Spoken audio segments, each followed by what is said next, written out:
this year? Yeah, I'll tell you. But you know, luckily we got some guys that come back that has played. You know, in Shaq Lawson and Kevin Dodd. You know, but the excitement around college football right now and the excitement around Clemson has got everybody's blood flowing. So I'm excited about it. Let's start with those two older guys. What have you seen out of Shaq that shows you that he can be that every down guy? Well, you know, I think Shaq started out really good. He just had a guy in front of him that was pretty good. But we played him a lot, you know, over his 2 years that he's been here. You know, you could tell by in the spring that he was really anxious to get started.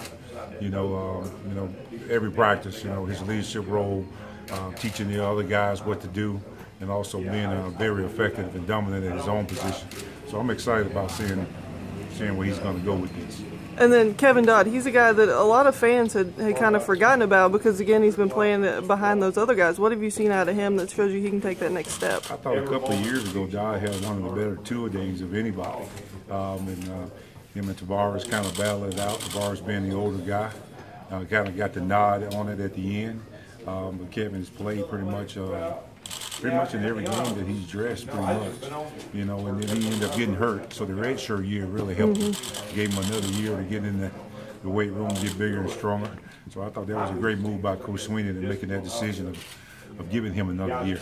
We need him now, right?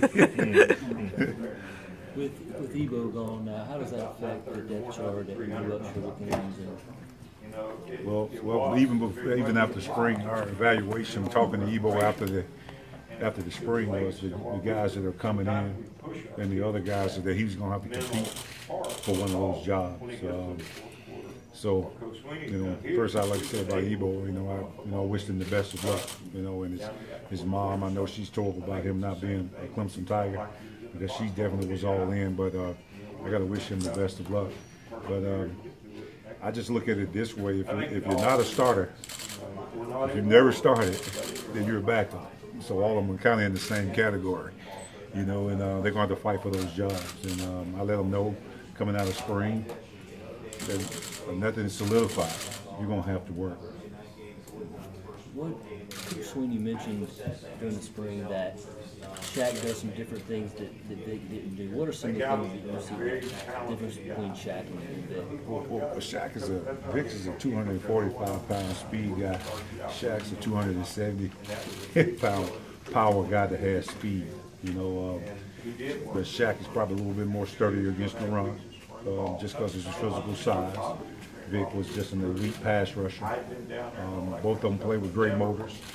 Both of them understand the game pretty easy. It's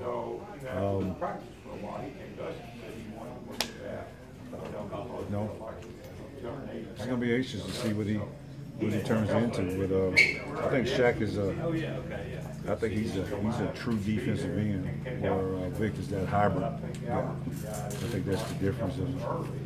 How many of the freshmen would you think might get a chance to play this year?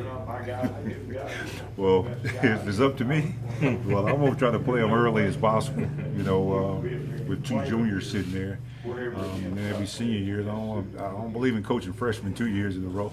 So if they do well enough this fall that they can play, I'll petition for that.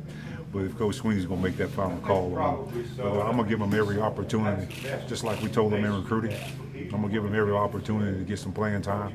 And if they come on to the fact where they're starters, then we'll do that. How big is it opening up with the two easier games this year, especially because you have such young guys? Well, I don't know about easy because the last time I ran against Wofford out there, we fought down to the last 2 minutes of the game.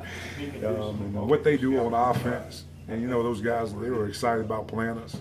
I just remember that game a few years ago, man, and I don't see easy in it. And then you talk about the App State team that's traditionally good, hard-nosed, tough football players, and I think that they got more returning stars than anybody in the country coming back.